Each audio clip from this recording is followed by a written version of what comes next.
What do you love about yourself?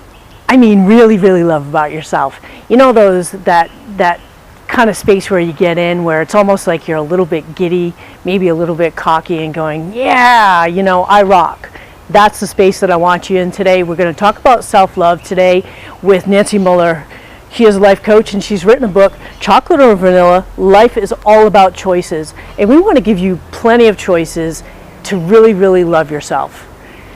Before we do that, I want to make sure that you are really in the space to get into this conversation.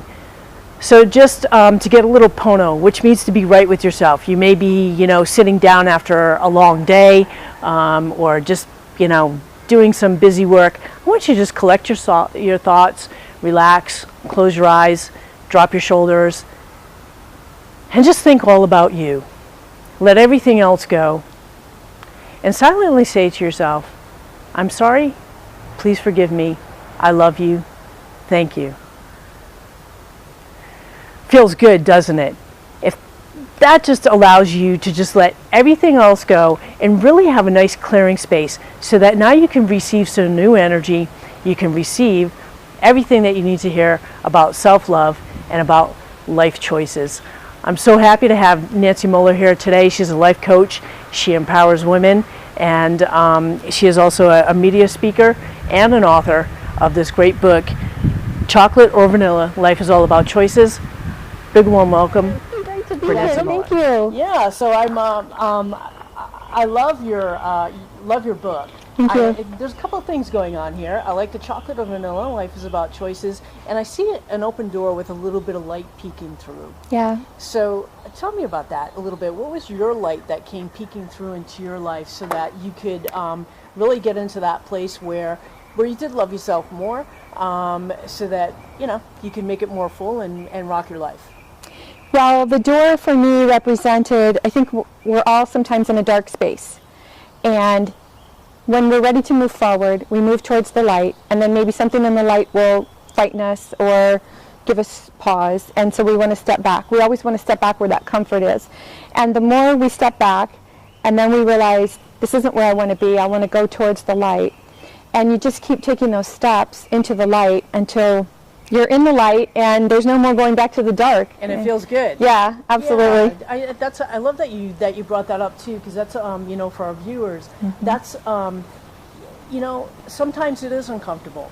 You know, everybody isn't built for the spotlight, and there are some dark moments. I've had them in my life for sure. Sure. And when you're in that space, you know, you're kind of like, you know, just everybody and everything go away. Right. And just if you can just let in little glimmers, you know, and let that shimmer through for you so that it can find a spot and just land for you and keep you in the tunnel, you know, so that you can still see that light coming in and let it come in, like you said, you know, just keep opening and closing and just let a little bit more and a little bit more in through there. Would you share with us some of the times of your life that maybe you felt, you know, were challenging for you to let some light in? Absolutely. Thank you for asking, Paula. Mm-hmm. Well, you mentioned that you were interested in the title of the book, Chocolate or Vanilla. Mm-hmm.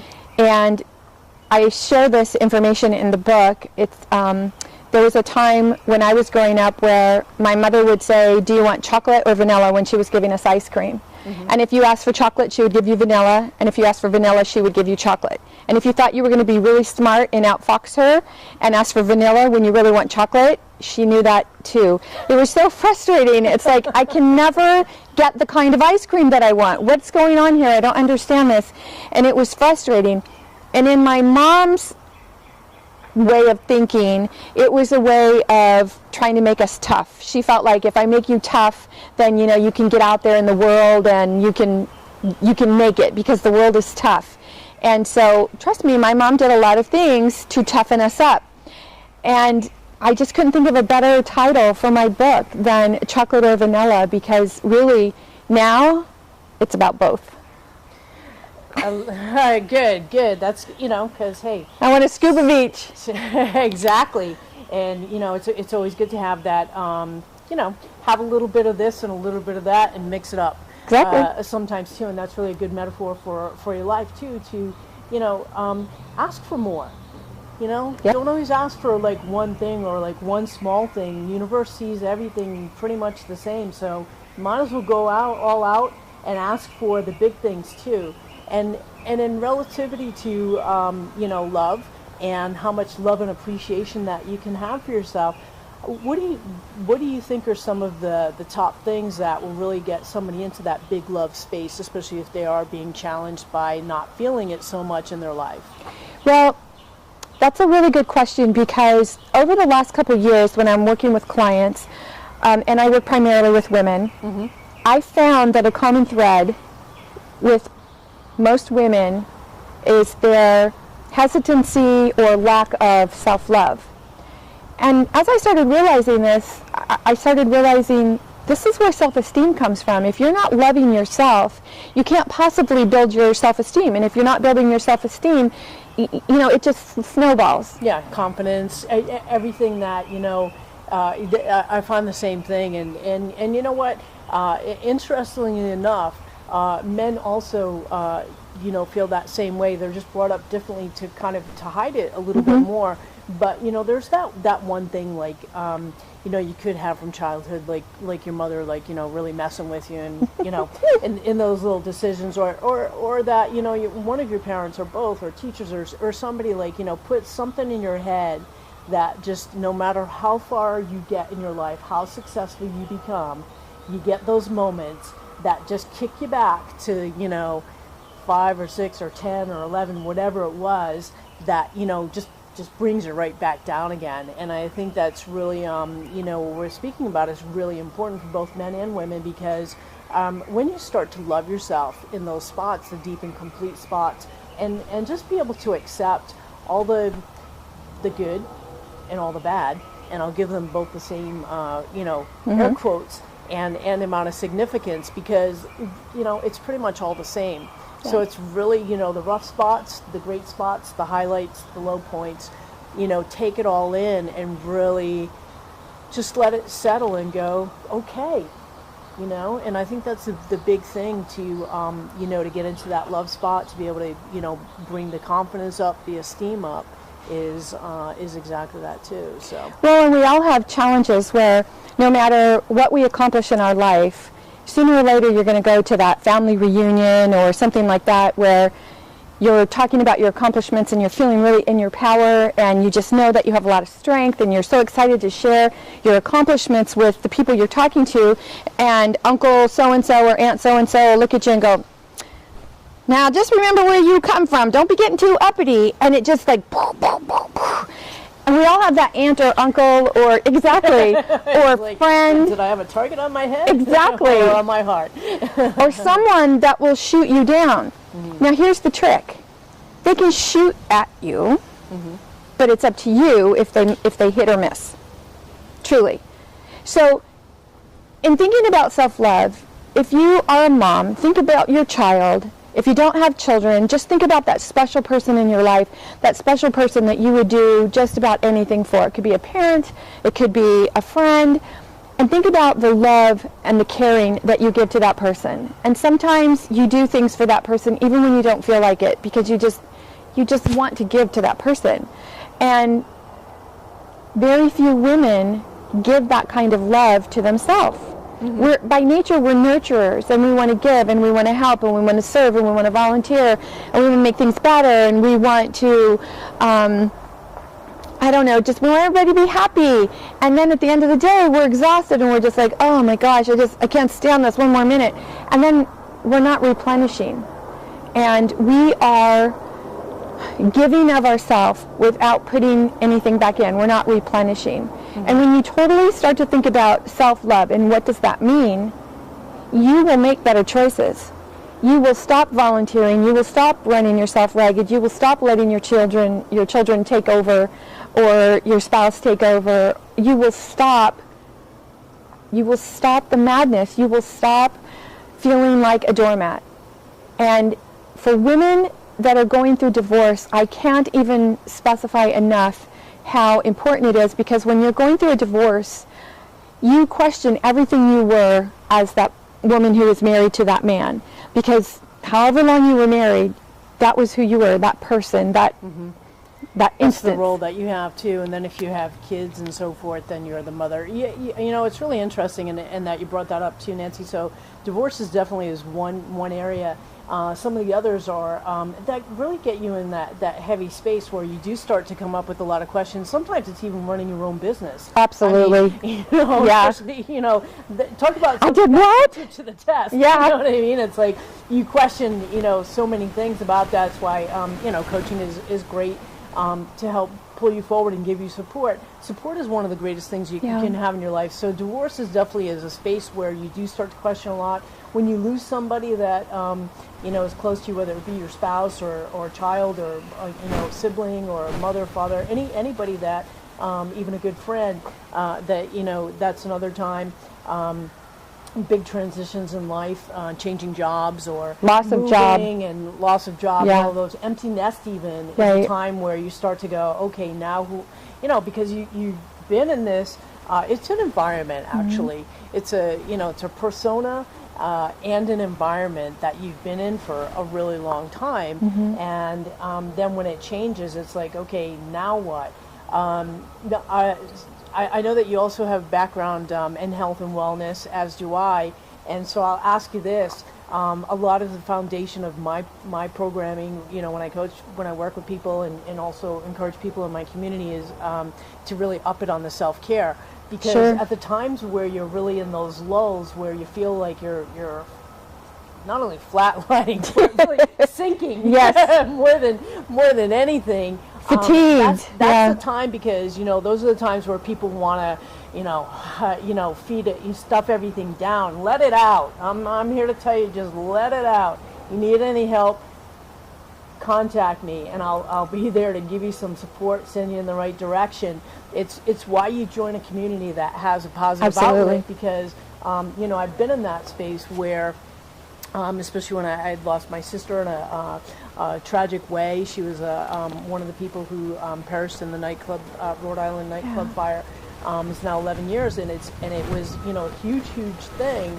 And you know, at that time, you know, it was you know, chocolate or vanilla. Life is about choices, and it could have gone either way. There's a lot of potential for negativity and whatever it is that you're going, again, you know, an illness, loss. Divorce, any of those type of things. So it's like, what is your choice going to be? Mine was at that time become a better person, and also just work through things as best I could, you know, and really up my self-care regimen. So that meant, you know, if there were times where I had off eating, I had off eating. I didn't beat myself up about it. Right. But by and large, it was like, you know, do the things that I know that are going to, you know, help me out. Listen to coaching calls, listen to positive messaging, be with friends, be in a group that supported me, you know, take care of myself, you know, exercise, eating well, all of those type of things, because they really do affect you on a huge way. You know, you're going through any of those circumstances, you know, from divorce to experiencing death. It's you know, or an illness, it offsets your body tremendously. There's a lot of chemical release in your body and a lot that you go through. So I think definitely, you know, one of the ways to encourage, you know, somebody to like really, you know, love themselves is to take care of themselves. That in and of itself is one of the most important things that that you can do, I feel. So. You know, my mission in life is to encourage women to improve their health, to value their self, and increase their wealth. I would love for women to embrace the opportunity that a man is not a plan. Doesn't mean we don't love men, that we don't want men in our lives, but when you make a choice to look inside of you and find that divine spirit that's inside of you and know that there's something inside of you that is very creative, it's a gift, and people are just waiting for you to share your gift. It's in there, and when you are around the right people, they're going to help you bring it out. So you want people that will lift you up, that will encourage you, and not commiserate with you. Absolutely, and I think that's, you know, I love that you say that too, because, you know, think about that. It's, you know, You have, I see that there's different levels of friendship, you know, that I'm so blessed with the friends that I have. Yeah. And the people that, you know, and again, it becomes about choice. It's about, you know, who I coach with, who I have as friends, who I have as clients. You know, all of those things are much more important now than life, because for that one simple fact that I want people who are really, you know, lined up for me, that are going to bring forth my best, that I can, you know, give and receive, you know, on those levels. And there are times when you want to have a chance to be able to rant and rave, right? Like everybody, you need that once in a while. You're having a bad day, you need to pick up the phone and just go, blah, you know. So, you know, go ahead and do it, and your friends will allow you the space to do that. Right. However, when you're like, you know, just dragging and dragging, I mean, it's, they should also turn around, and you, as being somebody of being a good friend too, should say to your friends when they're getting, you know, to that point, say, hey, you know, and snap out of it, you know, and just kind of, you know, give them that little jolt. That's what love is about. That's love for yourself, and that's love for your friend, is being able to, like, really be able to, you know, stand for and stand up with people. Right. We all need those friends that are going to let us cry on their shoulder or blah, blah, blah, blah, and then they'll say to us, okay, are you done? Are you ready to get back in the game? Those are the friends that you want to be around, not someone that's going to say, oh, you're right, our life sucks. Let's just eat ice cream and watch 4 movies together. Come on. Because that's not someone who is going to bring out the best in you. That's someone who's not putting forth effort in herself, and she's keeping you where she is rather than dialing up to your channel. And it's really important to keep people in your life that dial up to your channel. Absolutely, I like that, dial up to your channel. And the thing about that is too, is that, you know, it's, sometimes it's challenging and it's hard to, you know, to really let go of the friendship that you may have had for a while. And, you know, I think everybody's been around enough, and you say, you aren't going to change anybody else. No. The person always that, you know, is first and foremost is you. That's the person you get up and you look at every day. You know, that's who lives from here to here. This is the, you know, you've got your own zip code. Exactly. And you need to, you know, you need to, like, really be with that too. So, as tough as it may be sometimes to let somebody fall out of your life, sometimes it really is necessary. Yourself first. And there was something that you said about that earlier about, you know, we'll do anything for a friend. You know, but you won't do it for yourself. Why I started this out with the Ho'oponopono is that because, you know, everybody is busy. Everybody else comes first, you know, and you're easy to forgive somebody else about what they did or said or anything like that. And what about you? You know, so you always have to think, what about you? Not the time to say, what about me? Absolutely. And the self-love part of it comes in. Maybe you have a spouse or a partner who continuously puts you down or treats you in a way that's not right, and you just keep making allowances for that person because we think that's the right thing to do. Oh, well, I love that person, he's having a hard day, or that's just the way he is. But when you stop to think about, would you treat your best friend that way? And if the answer is no, then why are you allowing someone to treat you that way? So it's not a matter of confrontation, it's just a matter of teaching someone how you want to be treated, because we truly teach people how we want to be treated. And when we allow ourselves to be doormats, we're teaching people that it's okay to treat me like a doormat. Absolutely, absolutely. It's not okay. No, it isn't okay. And, you know, I have a saying, one of my taglines is rock a higher vibe, and it is about that, is about, you know, knowing yourself well. You know, be stronger in who you are. That's what Rock Your Life is about. It's really about, you know, opening up these topics, you know, self-love, about confidence, about esteem, about what I really want in life and who I want to be and how I want to be there. And it's like, you know what? You may have been putting up with this, and this, and if you're unwilling to do that anymore, then you have to elevate yourself, get up and rock that higher vibe, and be the person, step into who you really want to be.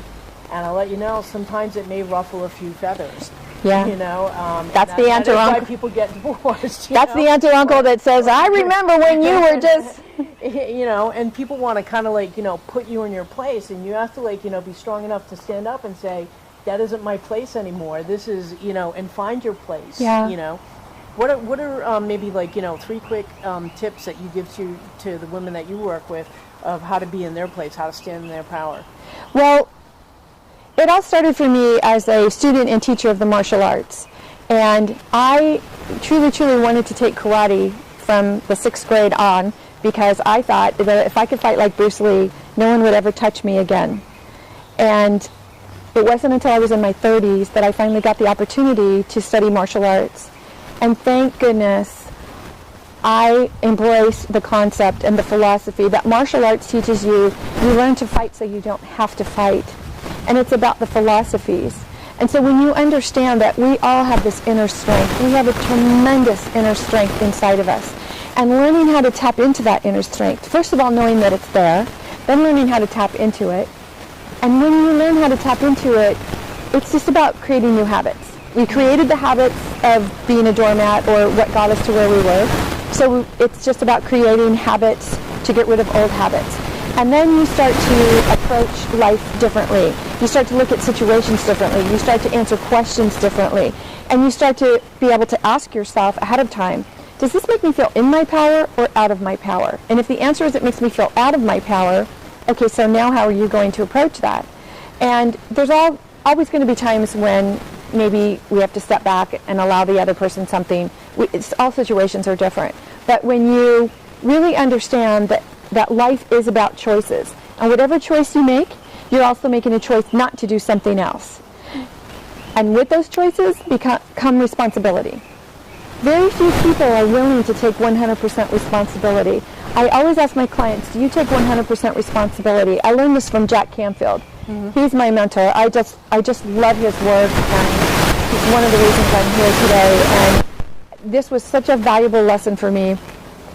And when I say to people, do you take 100% responsibility? They say yes. And then I say, okay, well, think about an argument that you had recently with someone. And it doesn't have to be a huge, big argument or something, but just maybe it was an outcome that you weren't really happy with. And then how did you take responsibility? And a lot of times they'll say, well, it wasn't my fault. Yeah, well, this is, and I'm glad we're getting into this, because this is another way to use the Ho'oponopono. I used it at the beginning so that you could be in a good space to get into this, to join this conversation with us. Yeah. And like really, think about it a little bit and say, where in your life am I, have this habit in allowing people to do this and whatever. It's your awareness level that's going to help you change. Yeah. That's the big thing. Your awareness will give you a different perspective. And then, it's up to you to start making different choices. Are they always going to be the right choices?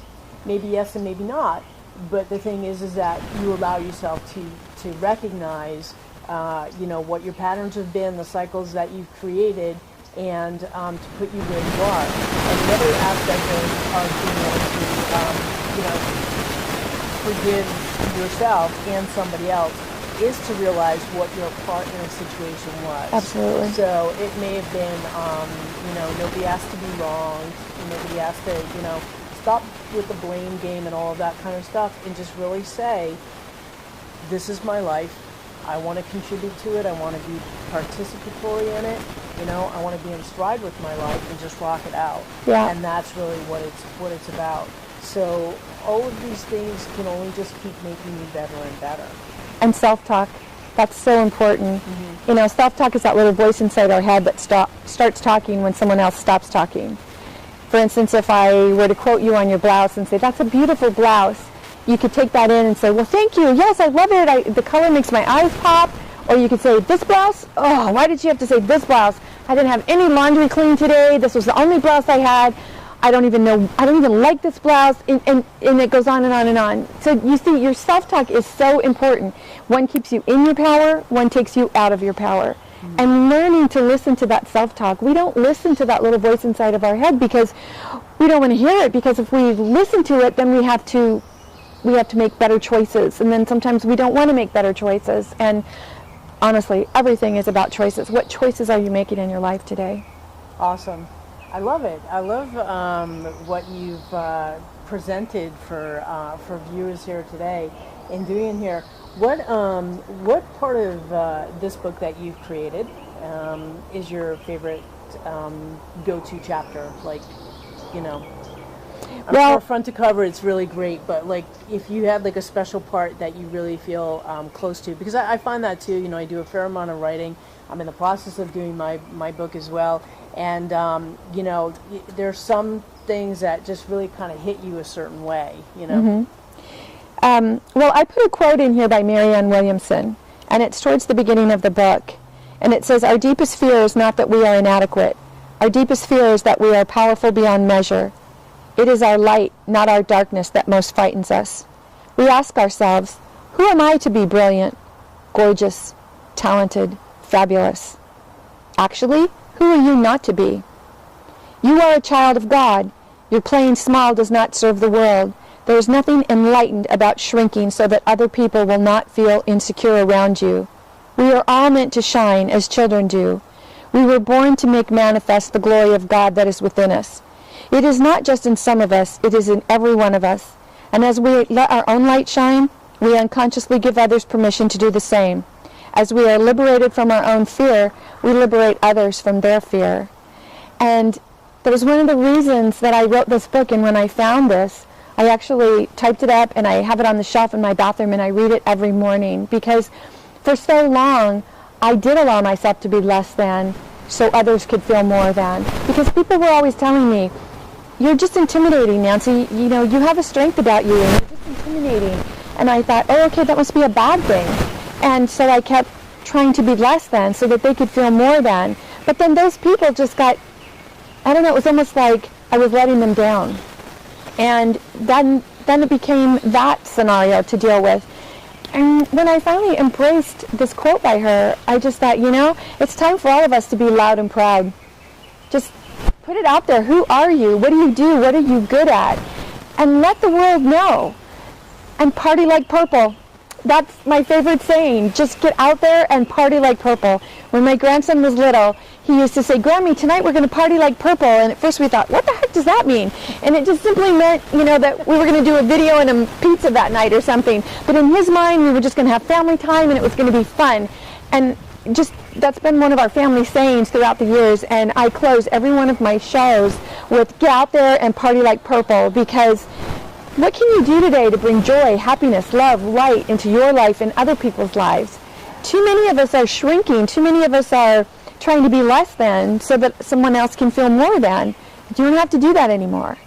And it's about loving yourself. And when you understand that you matter, that the gift inside of you is just waiting to be shared with other people, just put it out there. Be loud and proud. I love it. Thank you so much for bringing that today. Absolutely. And closing us out with Party Like Purple. Absolutely. I love it. Absolutely. Thanks so much for stopping by. Thanks. It was wonderful to have you here. Thanks. I love it. Okay. Okay, that's it for today. Thanks so much for watching. We're going to leave you off with Party Like Purple and rock your life. Be sure to head over to pauladandrea.com/RYLTV so that you can get a free gift and also get on the guest list so you come back for more people who know how to party like purple and rock their life. I'm Paula D'Andrea for Rock Your Life TV. Thanks for watching.